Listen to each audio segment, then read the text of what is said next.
এখানে টোটাল মিলিয়ে কিন্তু এখানে পোস্ট হয়েছে 300টি পোস্ট হয়েছে টোটাল মিলিয়ে 300টি পোস্ট, যেখানে ওবিসি এসসি গ্রুপ সমস্ত কিছু এখানে ভাগ করে দেওয়া রয়েছে।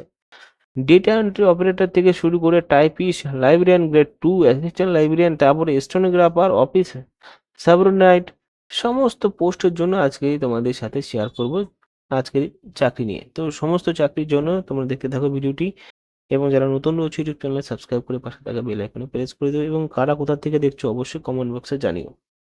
আগে বয়সের কথাটা বলে নিই। বয়স এখানে দেখতেই পাচ্ছ, মানে রিল্যাক্সেশন দেওয়া হচ্ছে এসসিদের, এসটিদের, বিসি মানে ব্যাকওয়ার্ড ক্লাসেস, ইডব্লিউএস মানে ইকোনমিক ওয়ার্কার সেকশন, তারপরে ইএক্স সার্ভিসম্যান, এমএসপি মানে ম্যাট্রিয়াস স্পোর্টস পার্সন, তারপরে পার্সন উইথ বেঞ্চমার্ক ডিসেবিলিটি, এদের জন্য কিন্তু রিজার্ভেশন দেওয়া হচ্ছে।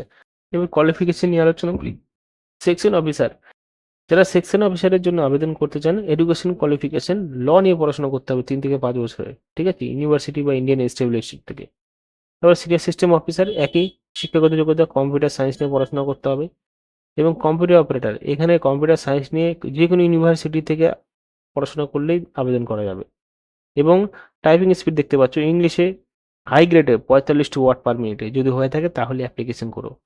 অ্যাসিস্ট্যান্ট লাইব্রেরিয়ান, এখানে কিন্তু ল নিয়ে ডিগ্রি করতে হবে 3 থেকে 5 বছরের, তাহলে অ্যাপ্লিকেশন করা যাবে। তারপর রয়েছে লাইব্রেরিয়ান গ্রেড 2, এইখানে আবেদন করার জন্য আর্টস সায়েন্স নিয়ে, কমার্স নিয়ে 3 বছর থেকে 5 বছরের ল নিয়ে পড়াশোনা করতে হবে, তাহলে অ্যাপ্লিকেশন করা যাবে। তারপরে ইউডি স্টেনোগ্রাফার, এখানে ডিগ্রি থাকতে হবে আর্টস সায়েন্সে ইউনিভার্সিটি থেকে, তাহলে অ্যাপ্লিকেশন করা যাবে। তারপরে অ্যাসিস্ট্যান্ট এবং এক্সামিনার, এই দুটো পোস্টের জন্য কিন্তু একই শিক্ষাগত যোগ্যতা রয়েছে, মানে কোনো চেঞ্জ নেই।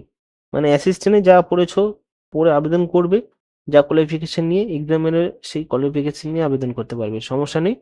তারপর টাইপিস্টে দেখতে পাচ্ছ, টাইপিস্ট এবং কপিস্ট একই শিক্ষাগত যোগ্যতা, এখানেও কিন্তু কোনো ভেদাভেদ নেই, মানে তোমাদের যা কোয়ালিফিকেশন রয়েছে এখানে দেখতে পাচ্ছ। Must possess a degree in art, science or commerce or law, 3 years or 5 years course of a university in India established in incorporated by under Central Art Provincial Act or State Act from any institute recognized by the University Grants Commission or any other degree equivalent such qualification। তো দেখতেই পাচ্ছ এখানে যে arts science নিয়ে, commerce নিয়ে কিন্তু পড়াশোনা করতে হবে টাইপিস্ট এবং কপিস্টের জন্য। Data entry officer, computer science নিয়ে পড়াশোনা করলে কিন্তু অ্যাপ্লিকেশন করা যাবে।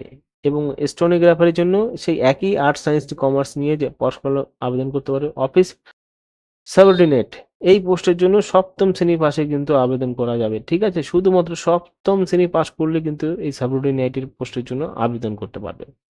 বয়স 18 থেকে 42 বছর, এবং বয়সের এক্সট্রা ছাড় দেওয়া হচ্ছে এসসি এসটি ওবিসিদের জন্য।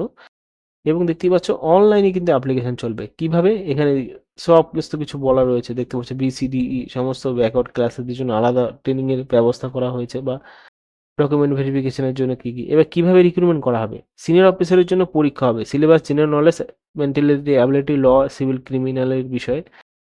এবং এখানে 1 থেকে 8 পর্যন্ত এখানে দেখতেই পাচ্ছ জেনারেল নলেজ এবং মেন্টালিটি অ্যাবিলিটির সাথে পরীক্ষা হবে, ঠিক আছে।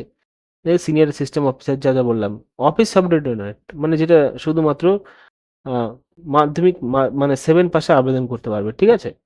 এখানেও কিন্তু পরীক্ষা হবে, দেখতে পাচ্ছ মেন্টালিটি অ্যাবিলিটি, জেনারেল নলেজের পরীক্ষা হবে। তো আশা করি বুঝতে পেরেছো বিষয়টা। যারা চাইলে ভারতীয় নাগরিক হতে হবে আবেদন করার জন্য, তারা কিন্তু আবেদন করে দিও।